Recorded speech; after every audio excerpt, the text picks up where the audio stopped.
wanting. Welcome to Doorknob News. This is your host, Jackson Doorknob, and today marks 1 year since the January 6th insurrection at the Capitol, and I decided that I was going to take a look back at a couple articles written around the time and written closer to now. So let's begin.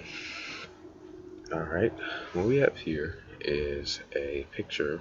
It was a video, but it won't play, of what is about to be these people heading towards the Capitol. Now, as you can see, these people are clearly outnumbered by the ones outside the gate.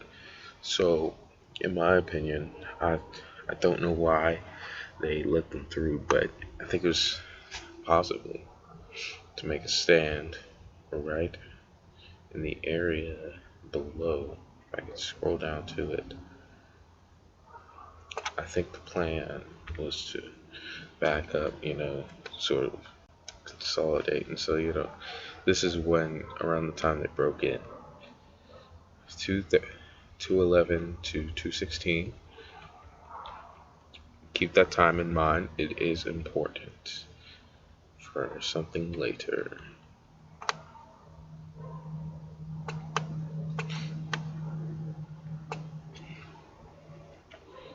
Okay, while the rest is loading, I am going to talk about Officer Eugene Goodman.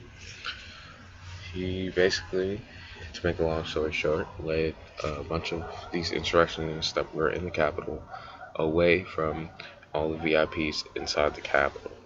If you look him up, you can see a video of him running away from these people, slowly leading them away from the VIPs. I'll link the video in the description for anyone who wants to see it.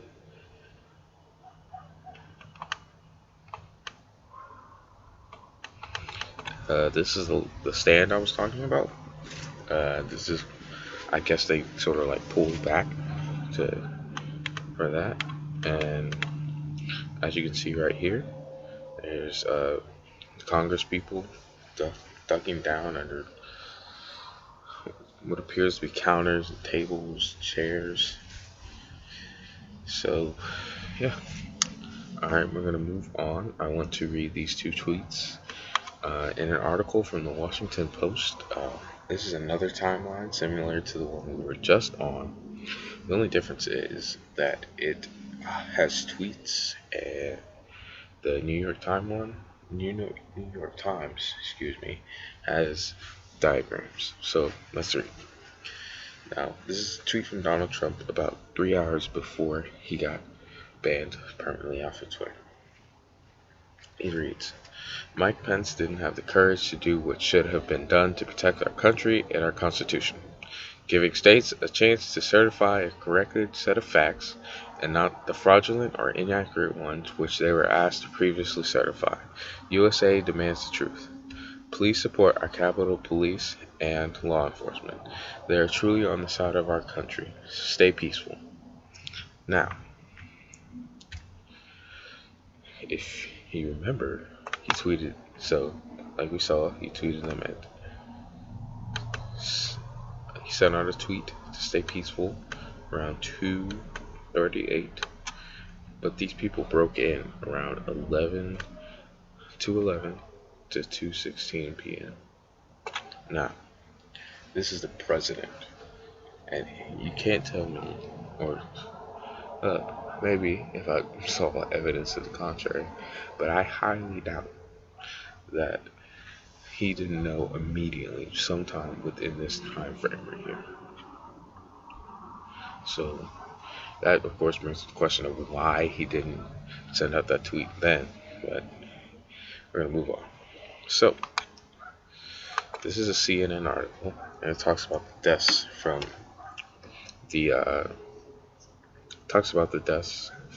this thing going on, the insurrection. Now, the New York Times article was written 6 days after, and this article was written the day of. So As it says, a woman who is yet to be identified died after being shot in the chest on Capitol grounds. That woman's name is Ashley Babbitt. She served in the military from 2004 to 2016. She served actively from 2004 to 2008. She served in the Air Force from 2008 to 2010. And then she served in the Air National Guard Reserve from 2010 to 2016. Now, if we scroll down just a little bit, this is just a fun fact I wanted to add, that this is the first time this part is just talking about the video that Donald Trump set out that had, excuse me, the video telling these people that were inside the Capitol to go home also will be linked in the description. Well, so it's not here. I'll just tell you, this was the first time that the Capitol was overrun since the August of 1814, so 206 years. Now, our next article is a Fox article. It was written 2 days ago, and it's still loading, but it's titled, "1 Year Later, Why January 6th Still Erodes Our Democracy." It's lower than I wanted it to be, but it does not matter. So basically, it talks about how America is a lot more separate. The writer of this article, blames that partially on January 6th. I disagree. We've always, had division in our country from, the first colony, rich men not wanting to work and the other men complaining about that, leading to, of course, if you don't work, you don't eat. Then later on, we had patriots and Tories. Then after that, we had pro-abolitionists versus pro-slavery. Then we had Confederates versus the Union. And after that, we had pro-prohibition people and anti-prohibition people. Then even more after that, we had the War Hawks, who supported the war in Vietnam, and the Doves, I believe they were called, excuse me, that conflict led to the Kent State Massacre. Now, if people want me to make a video on that, I'll elaborate more. But back to the division in America. I went on a tangent there for a minute. It's always been there, and I think social media, to an extent, it brought it more to the forefront, because now you can argue with somebody in California when you live in Texas, or somebody in Montana when you live in Miami, Florida, and it's just a lot of stuff. So wanted to look at factcheck.org's Twitter page, who I believe I saw a tweet where they said they had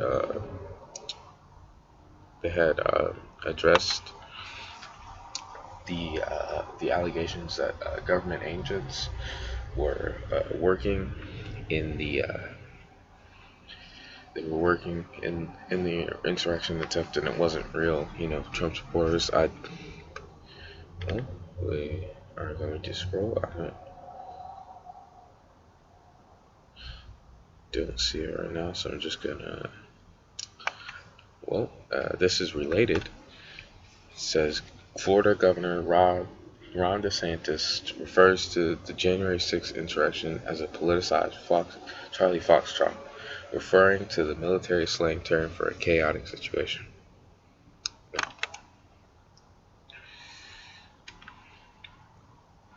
I saw his press conference about 2 or 3 hours ago, and he was crying, corporate media, all types of things. It was more a rant than a speech, but that's more off the point. I think it's time that I go into my opinion. I mostly went over facts. Hopefully, I stuck to facts as much as possible. Now, pulling up this because it is the website of a group known as Sedition Hunters. Now, this group is working with the federal government to bring down as many people who storm the Capitol as possible. Now, I'm going to scroll down through this and talk about my opinion because, yeah. So, what do I think? Well, I think it's wrong. Real hot take. I think that everybody who went in there with the intent to harm people or attempt a coup should face repercussions. I believe that a good amount of these people should be charged with treason, and I believe that they should go to jail for a good amount of time. That's just the way I feel. If you disagree, and go ahead and drop your reasoning why in the comments. But anyway, I just, I mean, there's not much to say that hasn't been said. I mean, this is pretty obvious. This should never have happened.